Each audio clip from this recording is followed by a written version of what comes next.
As we come on the air in the West tonight, millions of Americans are bracing for this. Hurricane Arthur growing in size tonight. You can see it swirling right here behind me, and the winds now gusting up to 90 miles an hour or more. This satellite image saying it all tonight. The view from space churning off the Carolinas. 4th of July celebrations canceled in so many cities and towns up and down the coast.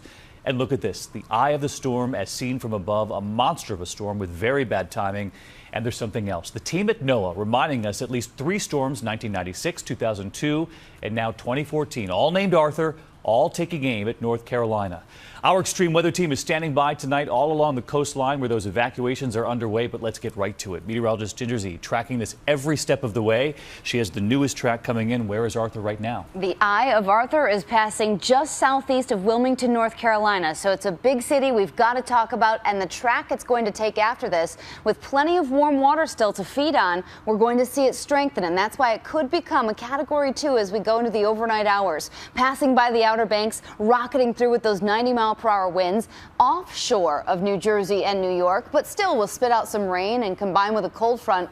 I wanted to point out, too, Massachusetts, because part of the Cape and Nantucket will have tropical storm warnings, already do. Now, drier air will be filtering in behind this cold front, and that's going to help sweep that storm away, but not before it hits with those high winds overnight. Nearly 5 inches of rain. We've already seen tornado warnings, and we take it hour by hour here so you can plan your 4th of July. Look at Long Island covered in rain by Friday, and by Boston, 10 p.m., still plenty of rain up through New England, plus those 40-mile-per-hour winds, or better, a much nicer weekend ahead. The tropical storm warnings and, of course, the hurricane warnings anywhere from Myrtle Beach to Virginia Beach tonight. All right, we are forewarned, Ginger. Thank you. And as Ginger points out, Hurricane Arthur churning off the coast of Wilmington, North Carolina at this very moment.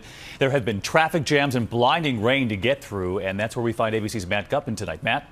David, right now, Arthur is really pummeling the coastline. We've been seeing it for hours, and now we're feeling it. The stinging rain, the sand blowing on our faces, also this foam all around us. It's causing power outages, there are evacuations, and people are really starting to hunker down now. The Carolina coastline tonight lashed with wind and rain. Watch as Arthur's storm clouds pour into Wrightsville Beach, North Carolina, whipping those red flags. The midday sky blackened, and 35 miles out to sea, swells as tall as 2-story buildings. 18, 20 foot right there.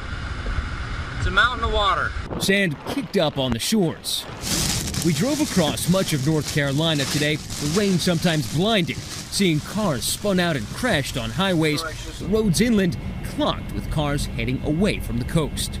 This line stretches for miles down the road. We're just starting to see it. People driving away from the coast, and traffic already is pretty bad.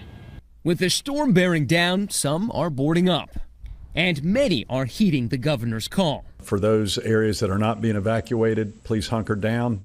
David, all this wind and the rain and the waves have kicked up all of this sea foam. It looks like sand, but it's actually just foam. Now, over the past couple of hours, we have watched the ocean devour this beach, and it's just going to get worse. 4 inches of rain forecast for this area. We could see some storm surge, and all of this is happening during high tide.